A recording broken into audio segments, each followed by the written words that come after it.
Okay, so now that we've got our roux complete and we have caramelized our chicken, Right. what are we doing next? We're going to go ahead and do the chopping. Okay. You know, the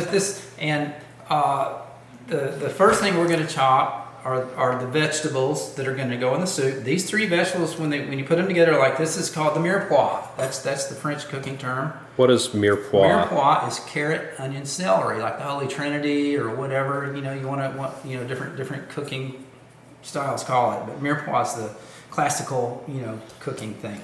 So we'll start with the celery.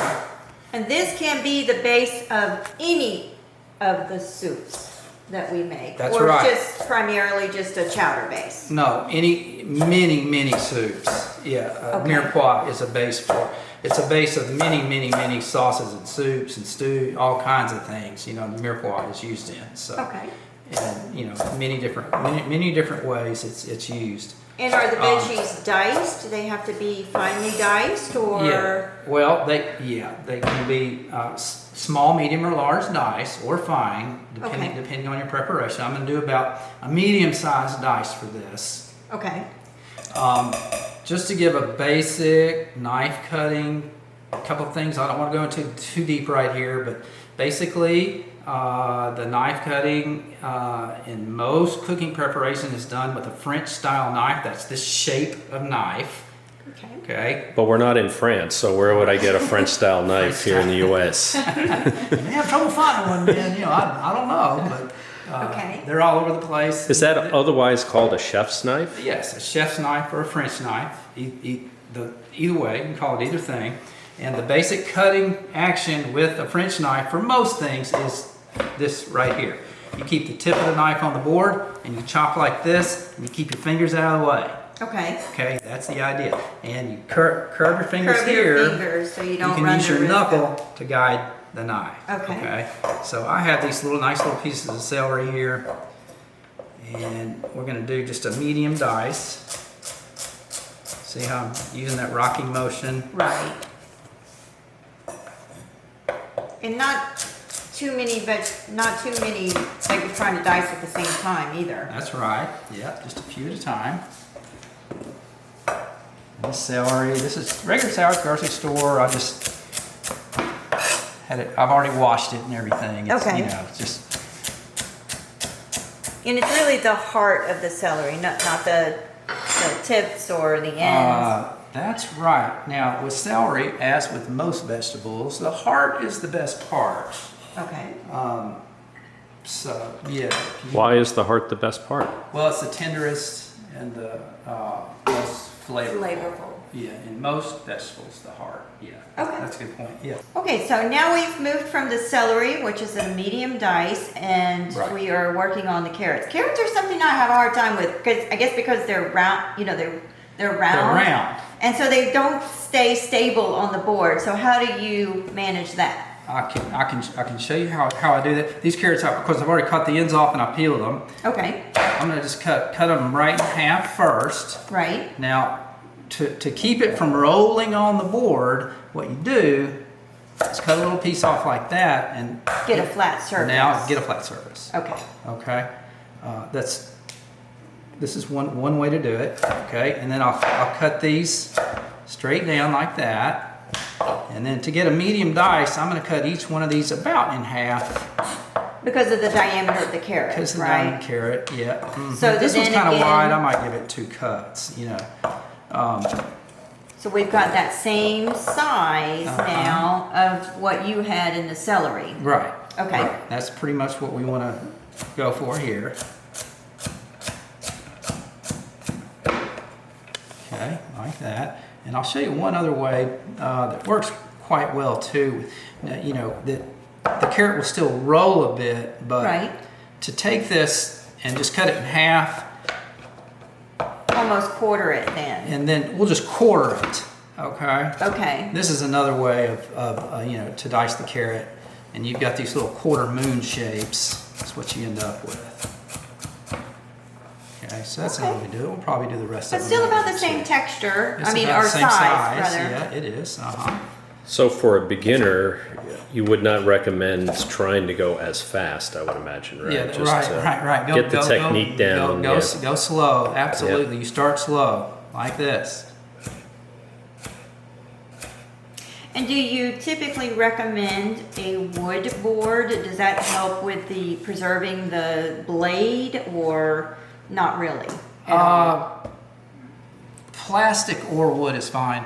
I prefer wood because I like the way that the knife feels when it kind of stays in the wood better than, and it kind of slides on plastic a little bit. Okay. That's just a personal opinion. So I think some chefs are probably going to tell you they like plastic better. Okay. They may tell you that plastic's more sanitary. I don't know about that, but I like this wood cutting board though. Yeah. Well, I'm sure on this wood cutting board, do you only use it for a certain, you have one board that you use, or can you put anything on that board as long as you clean it? I clean it very well. Okay. And I do use the same board. For meats and... Everything. Everything, Now, yeah, okay. Now that's that's a good point though. You can, maybe have one board that you use fish, for... meat, yes, one fish for and veg. meat. You Okay. could, that's a It's possibility. a preference more than anything? It's a it's Okay. a preference, yeah. Now, we're already starting with the onion. I have the onion peeled because I made some side salads with it earlier, so I needed to use it. Okay. But basically, I just have it peeled. I cut the ends off, I cut it in half, and I peeled it. Okay. That's what we have So here. now we have, again, that flat surface on your board. So yeah, so it's got a flat surface. I always tell students that the nice thing about an onion is it's got all these nice layers, so it's halfway diced already. Okay, so it's nice and easy. Now with the onion, this is the Tops and bottoms, right? Yeah, the smaller end, the stem end out. Is how you want it. And what I'm going to do here, I'm not going to be doing this rocking motion I was telling you about. I'm going to be coming back and making slices down in it, but I want to leave the back attached. Okay, so this takes a little practice, and I'm letting my knuckle guide the thickness of these cuts.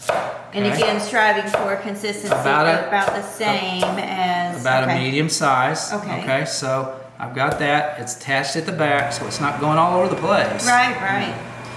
And I'm also Oh, this is the part that... put a cut here I'm in the ER, getting stitches. and a So cut what there. did you do? How did you get cut like that? Okay. And see, this is the nice part because your onion, onions grow in those nice layers. So Nice, okay. It dices easily. Sure. In a Mirepoix, in general, the ratio of vegetables is 2-part onion to 1 part celery, 1 part carrot. So it's double the amount of onion in general, most of the time. Really? Yeah. In general, yeah. Okay, garlic is another one that Okay, is so good to get some tips on how to do. okay, so I have a whole Clove, clove of garlic here, right? Okay, now that I just broke off of a nice head of garlic. right? So what I do is I take my knife sideways like this. Right. Okay, I'm going to crack this piece of garlic open, kind of lightly, just till that skin's kind of separates. See how it's separated there? Makes it easier to peel. Makes it easy to peel. Okay. See, the skin will just come right off Sure. when you do that. Now, all garlic, most every piece of garlic is going to have a little piece of where it connected to the stem there. I want to remove that. Okay. And then if you want diced garlic, you start off, you take the side of that knife again and the butt of your hand, and we're going to smash it. Okay. And don't smash it like this. Yes. Keep that blade down. You'll be in the ER. You'll be in the ER. Okay, so that's almost like pressed garlic. So it's you like know, if you had pressed. a garlic press too. yeah, it would It'd be like the that. same kind of. The same that's kind of the thing. consistency you're striving for. Right. For this Okay. soup, we want it kind of pureed and chopped up nicely, right? Sure. So, so we're halfway there already with just smashing it. Okay. Right? So we're gonna kind of go through it like this.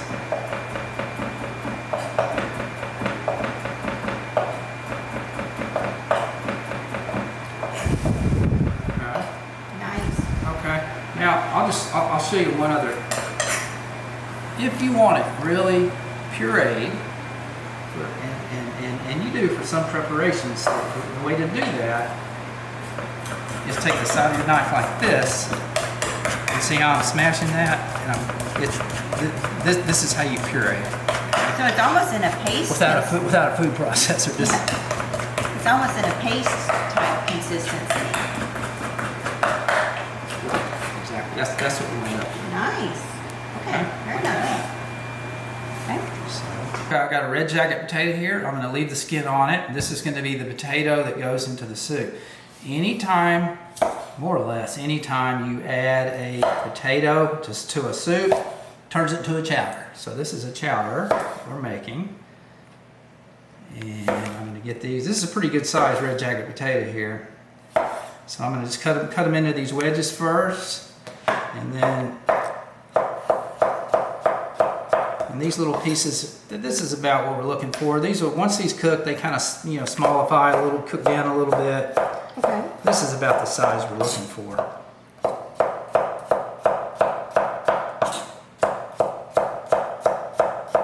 Well, Chicken. So you mentioned that in the Mirepoix you want to have, for the soup base, you want to have probably 2 times the onion that you have the carrot and the celery.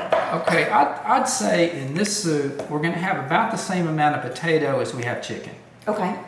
Okay, Makes sense. that's about where we're going to be here. Where we're trying to get. Okay. It's really a matter of taste too. Okay. On that, but yeah. So I like the potatoes. Seasoning. we'll saute them afterwards. first and we'll season them. Yes. Oh, okay. Yeah, So we'll actually put them on heat. We'll saute those first, like we saute the chicken, to get some of that caramelized flavor into the soup. But before we do that, we will Dice our chicken. dice the chicken. Now I'm going to show you. This chicken is good.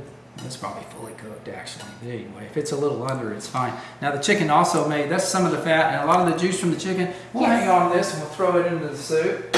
It's like a little pan stock that we made there. So each one of these tenders, we want to get these diced up. So everything after this, everything will be diced and ready. All the dicing done. Okay. I cut that tender in half long ways first. Now, actually, some of this you See. could prepare in advance, right? Sure. You could prepare your Mirepoix diced Absolutely. You could. ingredients in advance. You could. Those could be diced the day ahead. This chicken could be cooked and diced a day ahead. Okay, so maybe you could kind of accelerate preparation for it. Yes, you could. Now, You the could do that. potato, though, should you dice that the day of? Yeah, pretty much. It'll brown. It'll You know, brown. if it sits out too long. If it browns a little bit, it's probably going to be okay because you're putting it in a soup. So Okay. you're not really going to see that too well.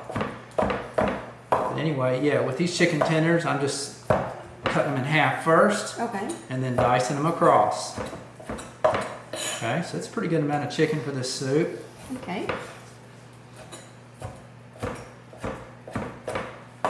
Okay, so all dicing done. Of course, the other ingredient that makes this the corn chowder. So I've used this is a frozen sweet corn, frozen from frozen. About 8 ounces, or? That's that's an 8 ounce. That's an 8 8 ounce ounce package? package. Okay. That's the whole package. Okay. Okay. Now one other thing we're going to do.